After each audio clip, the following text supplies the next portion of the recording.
Virginia's experiencing a resurgence of what had become a virtually extinct export. The oyster industry, of course, back in the 1800s was huge, but even now today, this resurgence that we've seen, we've gone from, I think it was 23,000 bushels in the early 90s, and then that went to 230,000 bushels a few years ago, and last year we were back up to 440,000 bushels. So that means a lot for our economy and for jobs for our watermen and our shellfish farmers. The bivalves are an economic booster and an environmental powerhouse. So the oysters in the Chesapeake Bay are pretty amazing creatures. They're a single oyster, an adult oyster, will filter between 50 and 60 gallons of water a day. You know, an interesting kind of connection to that is if you were to eat 3 dozen oysters, you've just sponsored 1 million gallons of filtered, clean Chesapeake Bay water. And the more we can do to bring oysters back in is just one more piece towards restoring the Chesapeake Bay to the way it once was. But what happens to the shells once oysters have been harvested and enjoyed? I think a lot of people, especially in Virginia, are used to seeing oyster shell on roads. It was used for many, many years as a road surface. And that's part of our cultural heritage. That's what we used to do with it. So I think a lot of people would be surprised to know how important it is to get the shell back out into the water. Enter Todd Janeski, founder of the Virginia Oyster Shell Recycling Program. The Virginia Oyster Shell Recycling Program is run through the VCU Rice River Center, and it's a program that takes restaurant and business generated oyster shell and returns it to the Virginia portion of the Chesapeake Bay. But why go to all the trouble collecting used shells? That's a great question. So the reason why we go to so much trouble to restore the oyster, mainly from the Chesapeake Bay Foundation standpoint, is that they're a filter feeder and they help to clean water. Also, their economic value makes them a desirable resource to restore.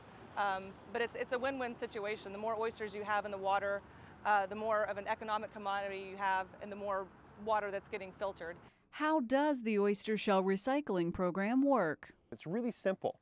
We provide the restaurant 5-gallon buckets with a sealed lid. Volunteers go to the restaurant on a once-a-week basis. They grab that bucket, they empty them out at the local the downtown bin, and they return the buckets the same day.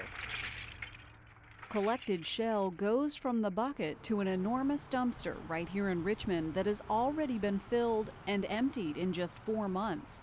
Janeski credits the success to both the volunteers and the partnerships. We were lucky to reach restaurants like Chef Bundy with Le Maire at the Jefferson.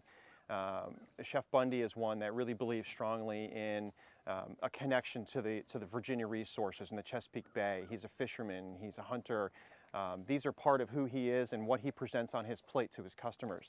And so when we went to him, for example, it was an easy sell. He really got it. He immediately wanted to do this. He saw that there was value in getting this shell and getting it back in the water. And so he was also one that helped us identify new partners, new restaurants, people, names, individuals that really expanded our program. That just seemed to make no sense, throwing it in the trash and filling our landfills with it.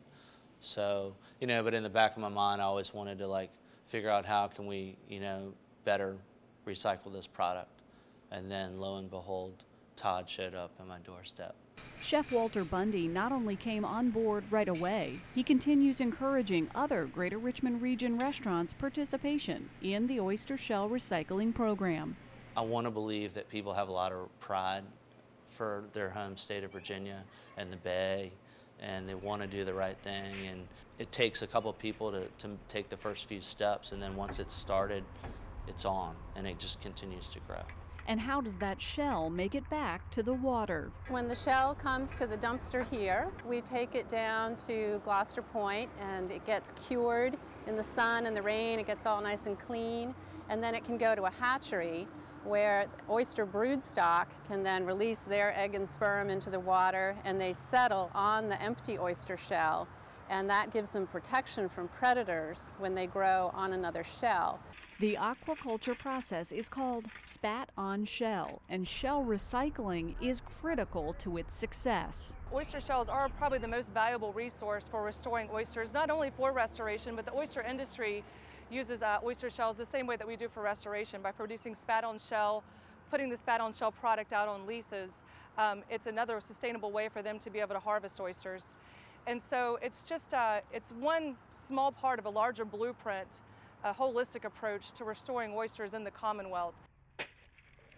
It's really refreshing, and you're seeing part of our culture coming back. And it's really, the oyster industry helps local economies, the local communities. It's a local employer, and it's definitely a significant producer for the state. By eating oysters, you're actually helping in this process, which is kind of an unusual thing. We usually think if we're eating something, we're depleting a resource, but in essence, we are stimulating the industry and we're getting more shell back out in the water. For more about this program, visit WTVR.com/poweringvirginia for a direct link. Coming up, recapturing water around your home makes you a hero in this book. A closer look at the James River Association River Hero Home program.